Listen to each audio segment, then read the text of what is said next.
Hello, everybody. Welcome to Raising Vibrations. You're with Simon today. And in today's video, we're going to be looking at the full moon in Cancer. And this is for the 29th and 30th of December 2020. And I hope that everybody is well during this time at the moment, considering what 2020 has been and how, as a globe, we've experienced it. And all of the very profound transits that we've been dealing with over this year, nodal shifts, solar and lunar eclipses, Jupiter-Pluto conjunction, Saturn-Jupiter conjunction, Mars retrograde, lots of incredibly profound changes been taking place in our psyche, and of course, how that reveals itself and manifests itself in the actual material plane. So, as I said again, I hope that you are fairly okay during this period of time. And I really hope to give you some inspiration, some meaning with today's conversation. Okay. So just a couple of things I just want to check in with everybody. Just a few notes. Don't forget, at the beginning of next year, 14th and 16th of January, there is a lecture on Saturn that I'll be doing. I'll put a link to the description there. Raising Vibrations as a Patreon, so you can go check that out as well. Again, all the links will be there. And there are two additional links in the video or in the comment section that I would like, not the comment section, sorry, but the description section that I'd like you to check out. One of them is associated with this video in terms of something I'd like you to go watch so you can get a kind of backstory as to where I'm coming from with regards to this video and what I'll be sharing. And you'll see there it's called the Forgiveness Project. And the other one is the Learn Your Chart, right? Go check out Learn Your Chart for Raising Vibrations if you're interested in listening to audios from different placements in your chart. For instance, you got, say, Saturn and Aquarius, an example. On our website, we've got an entire sort of library of audios for all of the placements. And if you'd like to actually have that in a beautiful presented PDF as well, with your charts and the audios linked with the special planets you got, that's there as well. Okay. All right. So let's get on with the full moon in Cancer. And let's go check out the chart for us. Okay. Okay. So as you can see, we've got an 8-degree sun that's sitting over there in Capricorn. The moon sits at 8 degrees of Cancer. And so that would be representative of the opposition. If you look over here, you'll see an opposition. Okay. With this over here. Now it's interesting to me because we're having this opposition take place, or this full moon take place, when we have the culmination and closure of Saturn and Jupiter through Capricorn. So essentially, in my worldview of how I see cycles in astrology, what I'm looking at here is the closure of that cycle, like the final seeds for the culmination, the ending of the letting go and moving forward with regards to these two social planets over there. And it also signifies, if you look over here, you can see there's a moon square Chiron. Okay, so moon is squaring Chiron. So Chiron's sitting at 5 degrees of Aries. And if you look here, the moon all the way down to Chiron, there it's squaring it. Do you see? So, and it's a 3-degree separation. 8 and 5 equals 3. Okay. So the moon is squaring Chiron for this full moon experience. Of course, the sun is also squaring Chiron, and it has been for the last 3 days. And so my suspicion with regards to at least the sun squaring Chiron, at the same time that Pluto is also squaring Mars, is that we've been definitely working through some really big emotional material that's been coming to the surface for us. Okay. So over the last, I would say, like I said, like 3 or 4 days, while Saturn and Jupiter are now officially out of Capricorn, we still have these finishing up energies, finishing up cycles that are taking place. And if you can follow me for a little bit in terms of going a little bit of ahead and leaving the moon square Chiron aspect and the moon, full moon energy aspect alone. And we go a little bit back and we track Mars moving through Aries. Okay, so Mars has actually been in Aries for a long time. And as you know, Mars came up to 26 degrees of Aries and then it retrograded back. And so we're kind of approaching the same place that where Mars was when it decided to go on its vacation and kind of hang out there a little bit with its cocktail and check out the sun and the ocean, while everybody's going like, where are you, Mars? Come help me move forward with my life. Mars is like, I'm on hold at the moment, you know? So with Mars being on hold for that period of time, we've been really focusing a lot on the 3 squares that took place between Mars and Pluto. And this is the final Mars square Pluto. And of course, it comes at a time where the sun is squaring Chiron. And it also comes at a time where Saturn and Jupiter are not in Capricorn when Mars was initially squaring Pluto the first 2 times. So there is, as you can see, social planets out of the view, right? Mars, Saturn and Jupiter are not there anymore. But we have still planetary activation that is still kind of pushing a little bit of what we've been experiencing through 2020. And so kind of a sense of a final movement through, a final release, a final letting the energies of 2020 move through us, the contemplation, the kind of sense of what attachments still linger with you, what material is still unresolved with you, and kind of really bringing it to the surface. Because when Mars and Pluto square each other, what tends to happen is a lot of what's existing in the realms of let's pretend it doesn't exist kind of material, because it's too painful or it causes us an issue or we don't like to be disturbed kind of behavior, aka Pluto, the unconscious, right? When Mars makes contact to that, it forcefully brings it to the surface. So our wishful thinking in terms of let's pretend it doesn't exist, Mars comes along and says, you need to work through that. So you'll notice that material will come through that hasn't been processed in very complex ways. Sometimes a lot of pain will come to the surface. And the time now, as opposed to when it was initially happening, during last, when was it? In October and September, I keep on wanting to say last year, but it's not the case, right? This year.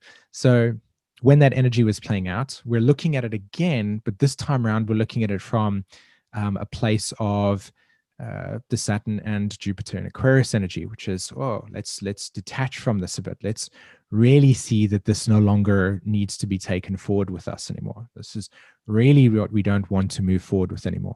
And I think that with Jupiter and Saturn, it's going to become more transparent that the things that we go, it's not really there, I'll pretend it doesn't exist kind of thing, that I don't feel like with Saturn and Jupiter that's going to be acceptable anymore. So this energy really is pointing to some sensitivity around patterns of behavior that we have worked on through 2020 that now need the final kind of like a stamp of approval, right? This is really what I don't want to take with me, energy. And then also what it is that you're not wanting to kind of take with you is also very transparent and real and available for us right now to look at. Okay. So that's how I kind of see the moon at the moment in this opposition with Cancer, Capricorn, or the Capricorn Cancer axis, as it squares the Chiron. It's illuminating. The moon illuminates, it's not the sun where it makes it all bright. It illuminates through reflection. So we're emotionally in tune with that wound over there. And the sun is bringing us the awareness of that as well. And again, I think it has a lot to do with our personal sense of restriction. It has a lot to do with our personal sense of feeling of freedom and what that means for us. And of course, Mars in Aries loves to kind of just initiate new things and bounce and allow us to action things in new ways. So there is a natural desire here with this Mars-Pluto square to kind of break through and break beyond, or go into the next phase, like go beyond what we have already, in a sense, been doing. And I mentioned earlier about a link that I want you guys to go check out, by the way. I think it's a prerequisite to this video. And in fact, before I go into this, the additional part of this conversation today, that while it's not directly full moon related, it is something that I think holds the message of the essence of this chart going forward. Okay, and it speaks deeply to Saturn and Jupiter as well. So the two links I want you to go check out is called the Forgiveness Project, and again, the link will be there, and also the and do yourself a favor, please, please, please. Schedule like 40 minutes of time that's available for you to, or 30 minutes of time, I think it is 30-40 minutes of watching this documentary with this person called Eva KOR. Okay, Eva Moses Core. And I know I've got a whole kind of little slideshow for us over here to talk about. So, and I'll put that in the link there as well, because there's a lot of reasons as to why that relates to this chart, especially with this, the Venus on the south node. And of course, as you know, the planetary nodes of Uranus sit like this. So Venus is on that south node at the moment. And essentially what it is that I feel is coming through with this chart is that we're moving forward. It's time to move on. It's time to begin to look at the things that we see in ourselves as disabilities and as things that hold us back, the drudgery of our existence, to begin to free ourselves from that, the shackles, right, the heaviness, to begin to look at your life and start looking at experiences and situations and circumstances and saying to yourself, like, do I really need to carry this heaviness with me around? Or can I start to look at it and free myself from it? Saturn, Jupiter, and Aquarius, okay? And the full moon that's taking place, I think, highlights the necessary need to move beyond the past, right? To move forward from the past and to see the past as what has occurred, and that we can't go back in time and change it. But what we can do is from this moment onwards, begin to initiate new choices that allow us to farm and to cultivate and to nourish and to experience a new part of yourself that is outside the context of everything that has occurred to you in your life. Okay, it's kind of a mission, a moment over here. And to me, you know, it's deeply supported by this Mars in Aries, Chiron in Aries energy, because it points to a necessary need to move forward, right? And it's very complex. So I don't think that this is kind of like a straightforward, oh, okay, just move on. What I mean is that, you know, there are atrocities within our existence of life. To be human to a certain degree is to be traumatized. To be human is to a certain degree to experience the shadow and the dark side of what we are if we haven't eaten any food for 3 days, and what we become, and all of our spiritual ideals disappear, and the magic of our you know, self-important self disintegrates into the more animalistic nature of who we are. So there's this part of us that remains kind of like domesticated away, but it doesn't mean that it is away from us. And we're kind of, like I said, we're 3 days away from sort of in a position of really seeing the more unpleasant sides of our nature. And we have been, especially like if you think about especially what I'm talking about today with the Eva person, thinking about World War II, you know, all the wars, for instance, not just World War II, but all the wars, all the atrocities, all the segregation, all of the trauma, all of the slavery, all of the things that are so atrocious in terms of humanitarian nature.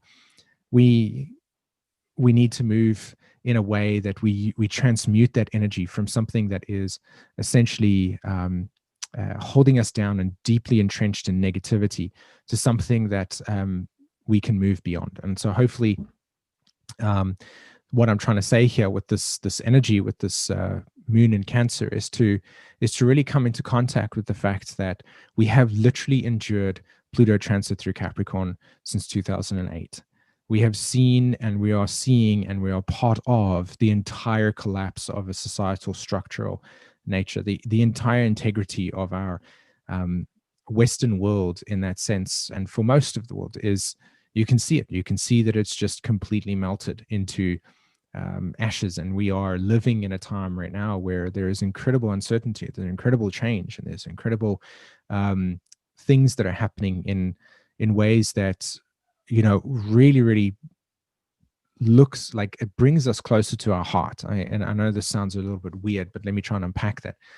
We've been through this entire Pluto transit, and we've had Saturn moving through Capricorn. We've had Jupiter moving through Capricorn, and the Sun and Mercury is moving through here, and it's saying, you know, those planets are not going to be there for a long time, right? Jupiter is going to be there in another 12 years or so. But this type of configuration of heaviness and energy and social change, this is ending in terms of these transits. And I think that that's a nice thing to actually just step with and feel with. And it sets the tone for 2021, which is the fact that, you know, let's come home. Let's come home to the place that's inside of you. Who are you inside of yourself? You know, not what the world dictates or what society tells you or what you've had to believe in or what conditioning you've had to kind of identify with, but who are you inside of that experience? You know, what have you endured? What have you dealt with in your life that if you had to return to that pain and allow that pain to be used as a vehicle for aspiration and meaning and birthing of something incredibly healing to people, then, you know, there is real meaning in that. And I think this is an opportunity to really start communicating with that North Node and Gemini over there. And again, with the Mars energy, pioneering a new direction, pioneering something that really opens us up to the deeper dimensions of our human nature that are not externally defined, right? Like I said in the Great Conjunction video, you know, separating the shared fantasy of agreeing to life as one identity, but to actually see it from the perspective of your life and your experience. And what is your memoir? What is your autobiography? What is your story? And to begin seeing that journey as your existence, as your life, right? It's not found anywhere else. It's inside. Okay. So, I just want to point out a few things over here, and I was sitting with this. I'm going to switch over to something in terms of looking at this chart and how I translate this chart into the story. So, of course, naturally speaking, I get a lot of people right now that are contacting me and saying, "Hey, what does the Great Conjunction mean for me?" And you know, again, I've said this before, and I'll share it again. I truthfully believe that I don't know if anybody actually knows what that Great Conjunction is going to be for any of us, but what I can say is that it's landing in a specific house for you.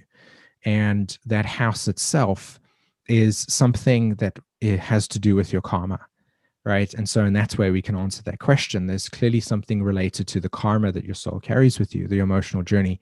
And for the next sort of 20 years, as the cycle matures into our collective awareness, wherever that lands in your chart, this is of deep significance in terms of what your soul's actually trying to process. And what it is that you're trying to process is not something that gets figured out in a day. It's your life, right? And so see that Great Conjunction and see that energy as an opportunity to rewrite the story for your life, but not from the narrative of how you were affected by it or what things have happened to you, but more about what it is that speaks to your individuation process, speaks to the gift that you're here to share in some way, shape, or form. Okay. All right. So let me give you some context of what it is that I want to talk about over here. So there's this person called Eva Moses Core, and she essentially is a twin and I would really encourage you to go watch that video, by the way.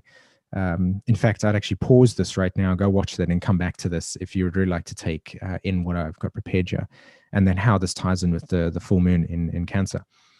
So anyway, she essentially is born in 1934, as you can see there, and 31st. And look at the chart, right? I don't have her time of birth, but look at where all of the planets are in Aquarius. Okay. And that's why I'm bringing this to the surface, because not only does Saturn sit there as well, but she's also got the North Node there. And, you know, we have Jupiter and Saturn moving through Aquarius at this time. And it's significant to go and watch that video because it really gives a lot of context to emotionally as to what I'm sharing with you over here, and how that video essentially gives the emotional imprinting of what I feel, sense, not only is this full moon ushering in for us, but also what the next phase of this Aquarius energy really means for us at a deeper level. And it's not about technological advancements. It's something more about the significance of not only Neptune's planetary nodes that sit over here. I mean, her sun sign literally sits in the south node of Neptune, and the north node sits over here. So she's on the planetary node. And you'll go notice that when you see this person, this Eva person, she is very, very, she's done a lot of activism. She's done things that has really impacted people's lives. And that's what I mean when I talk about planetary nodes.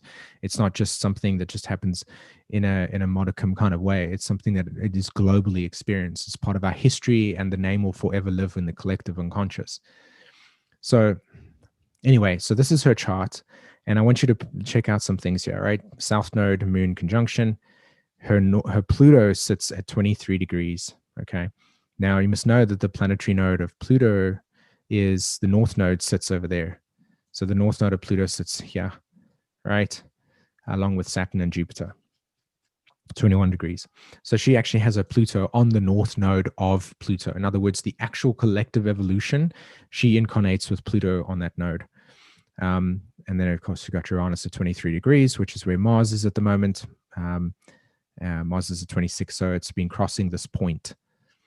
Okay, so take note over here, Neptune in Virgo, etc. Now, she gets born, she's a twin, and she gets taken to Auschwitz, and she's essentially somebody that survives Auschwitz. And this is the key here, right? She survives 28-degree Chiron, Auschwitz. And she is essentially traumatized. She's detached, and she's essentially taken away. She literally lives the horrors of that period of time in her life, in our collective unconscious. She is witnessing the trauma that is associated with that period in our history. So this is her birth chart. You can see, look at all that Aquarius energy, right? Okay, so let me look at these two charts. So the first chart, and this is the astrology, this is the point about what I was trying to say, is that if you can tune into the realization that your soul has a story, and that story is here to be processed through your life, and that it's not, the secrets of your existence are not held outside in the world, but actually in your actual emotional journey. And if you switch the attention from looking to the meaning of your life through the external world, but actually through your own suffering, pain, and your own like relationship to your life, you'll actually find your individuation process. And that's what I'm highlighting here as a subtext.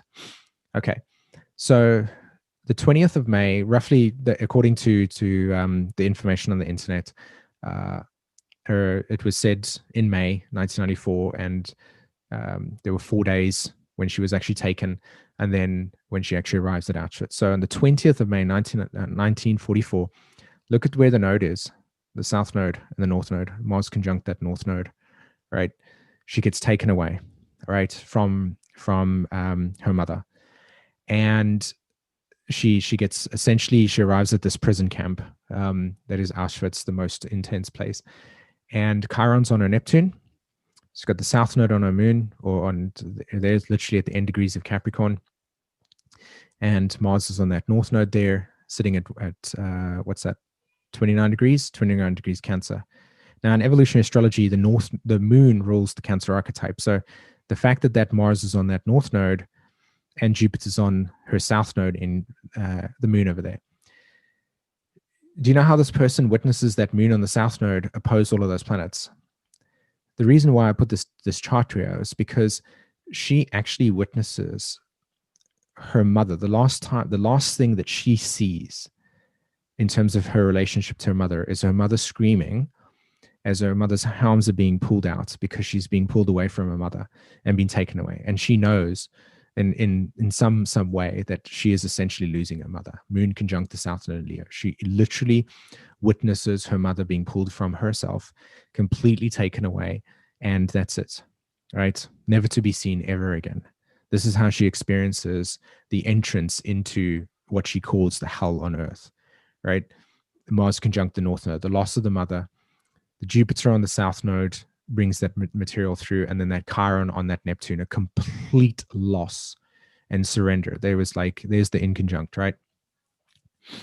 And of course, this leads her into where she spends the next 9 months participating in what she calls she's a twin, so therefore at that time they were experimenting on trying to understand how twins work, so that they would be able to essentially make human beings that would be twice as powerful, right? Two people, and build the Aryan Empire in that way.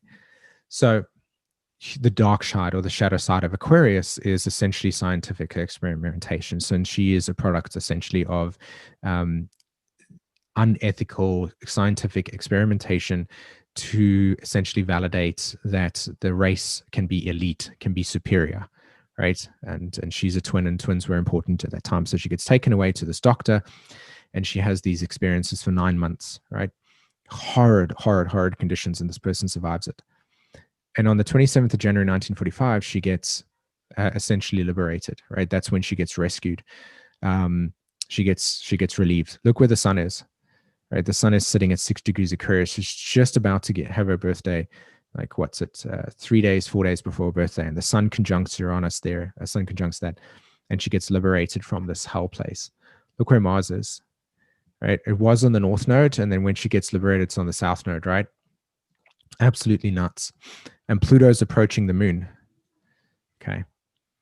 So she gets liberated. This is her liberation from that place. And she spends 9 months over there. Now, what happens is she actually goes back to her home, and she tries and finds her parents. Moon-Pluto conjunction. A complete realization that her childhood home and her parents and her mother and her family home is gone, never to be experienced ever again. Right? Just for a moment, just sit with that trauma. Okay. This is what I'm talking about here with Aquarius, in the sense that this is existing within our collective unconscious. And we all, to a certain degree, have experienced things like this in some way, shape, or form, the horrors of our life, whether it be, it's not as extreme as this in some way, but you can definitely know for that the things that set up her life didn't come from a place of like beautiful bunnies and butterflies and rainbows. And that's the point that I'm trying to put across here. The early start led this person to what it is that she actually became.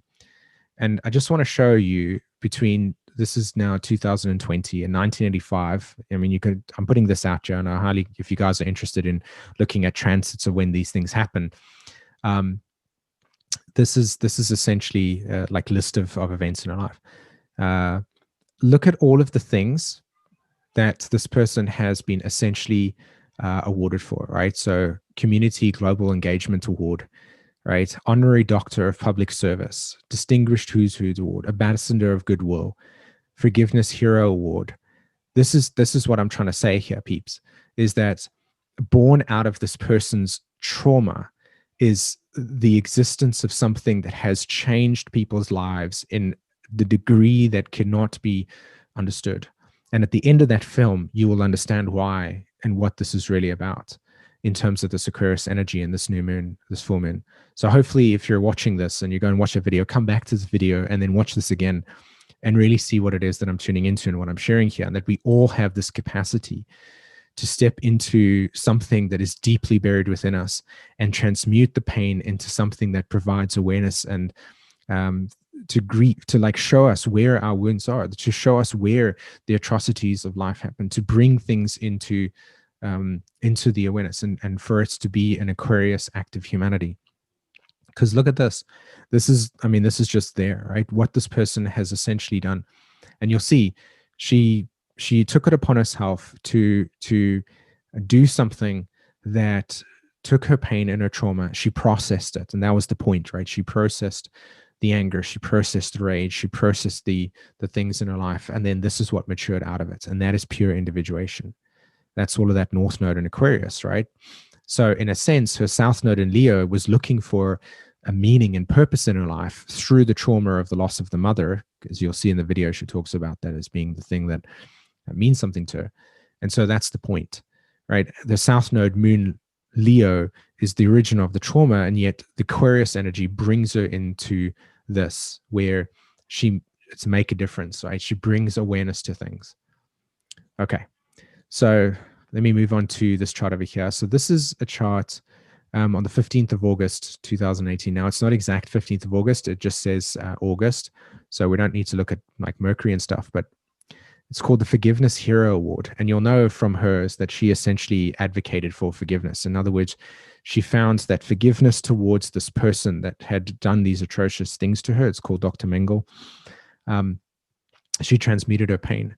But she didn't forgive him in the sense of that was okay. The fight inside of her, the split, the trauma inside of her, she forgave herself. She forgave her experiences. She healed that. And so in a sense, it led her to then establish things like getting this over here. And I just want to show you something in terms of that. I mean, there's more you'll see in the Forgiveness Project. It is literally what she advocated. Look at this. North Node, Neptune, Chiron in Aquarius, right? There's that Neptune, there's that North Node, there's that Chiron. It's all sitting there. Uranus is in Aquarius. And what she's essentially saying here is that the path to healing our trauma, the path to healing the things that have happened in our lives does not come from holding on to the rage. Look at the South Node conjunct there. I mean, come on, guys. You can't make this stuff up. Look at this energy here. It's nuts, right? It's like those transits there.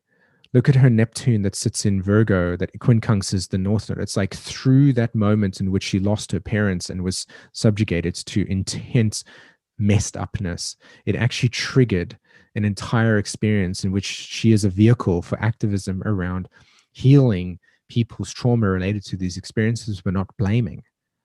And it's like, I mean, can you imagine if you tapped into the rage and the anger that you feel and started to see that as the gift that you carry, as a message, and to start looking at your life as a process of unfolding and individuation and moving beyond the pain and suffering of it, right? And using it as a vehicle to transmute essentially the Chiron wound. And that's what the connection is between Chiron square the moon, Chiron square the sun, was like, how can we transform society through taking our collective and individual pain, and instead of projecting it outwardly and holding things existentially accountable for things, if we turned inside and we forgave ourselves and our experience, and we forgave the relationship to the trauma, not the people, but the relationship to the trauma inside of ourselves. So she writes this thing. She says, forgiveness is really nothing more than an act of self-healing and self-empowerment. And in this way, you're forgiving. It's not about forgiving the other person. It's forgiving the relationship in yourself and finding that compassion and that healing in yourself, and then using that as a tool to heal others. I mean, if that's not the ultimate Chiron story, I don't know what is, peeps. And we radically need that right now. This is an act of humanitarian behavior. And you'll see, like, if you go on the internet and you search this person, you'll see the Aquarius energy. Yeah. Okay. So Chiron, North Node, there she sets up this thing. All right. August 2008. And then if you look at this part over here, July 2019, this is when she dies, right? Look at where Pluto sits. It's 22 degrees Capricorn. And her Pluto sits at 23 degrees Cancer. Literally on her Pluto opposition, she dies. It's like the end of the cycle. Thanks very much, guys. I came what I needed to do.